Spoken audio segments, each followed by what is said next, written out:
Hello friends, this is Adam with Movie Guy 365, and for my blind buy review this week, I'm going to check out Alfonso Cuarón's Children of Men.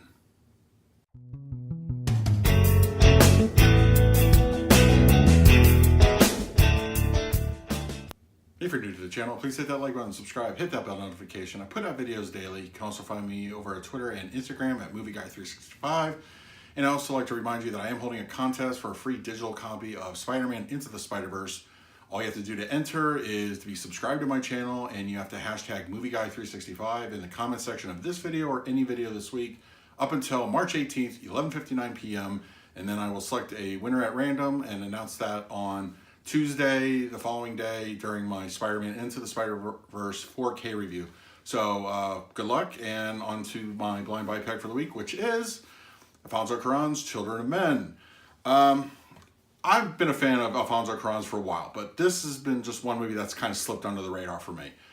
Of course, he still directed my favorite Harry Potter, which is, Prisoner of Azkaban. And then, of course, I absolutely loved Roma.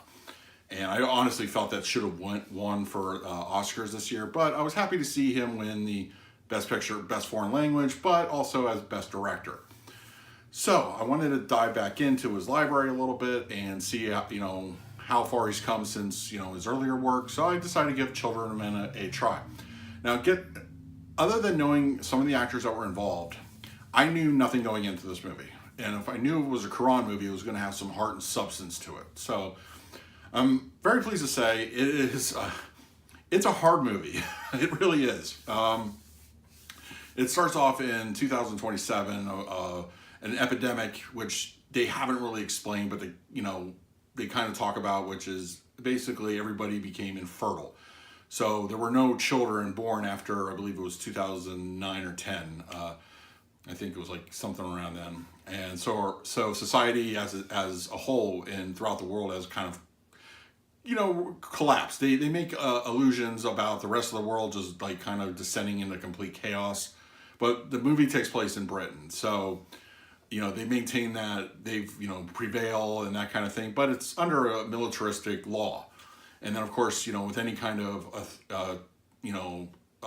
authoritarian regime comes splinter groups and little cells that are trying to fight back in the name of their freedom and such forth. So it's a heavy subject matter to begin with, but there's a very strong emphasis on immigration and immigrants. And believe it or not, despite the movie being, made in 2006, it has real implications of what happens in our life today, especially with our political climate. So there's a lot of similarities in there, not to those extremes, granted, but one could see how we could get to that point at some point in our history. It is as I mentioned, a very heavy film. It is not something that you should go into I want some lighthearted, entertainment.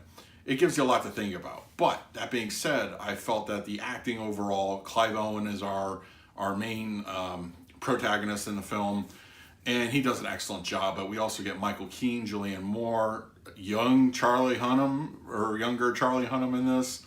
Chitwell Ejiofor is in this.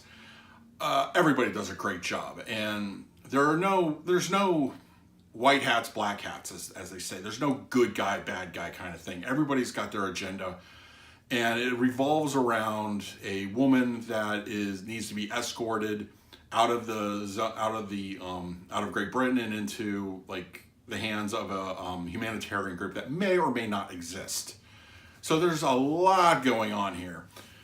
If you haven't seen it, I don't want to spoil it. I really think you should see it for yourself because it's very intense. It is absolutely an intense film. There is so much going on, and the way it was shot, if this being Cuarón's one of his earlier films, the man has natural born talent behind the camera, to be honest. The guy is it's an amazing, as hard as it is to watch, it is an amazing film to just sit there and let unfold in front of you. It is beautifully shot, and just so much to take in and absorb. But it is a very good movie. In fact, it kind of took the breath out of me for a while. It really did. It was just I don't know what I was expecting, but I was not expecting this, and I got the best possible outcome. It's just a great film. great film to watch.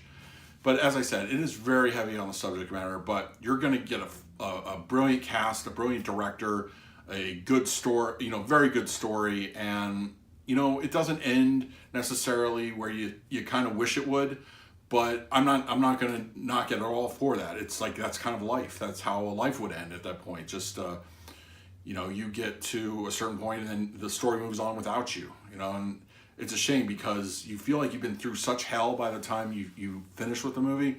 You kind of want to see some resolution, but you know, as appropriate as it is, it is just such a well-made movie. And I think Alfonso Cuaron deserves loads and loads of praise for it.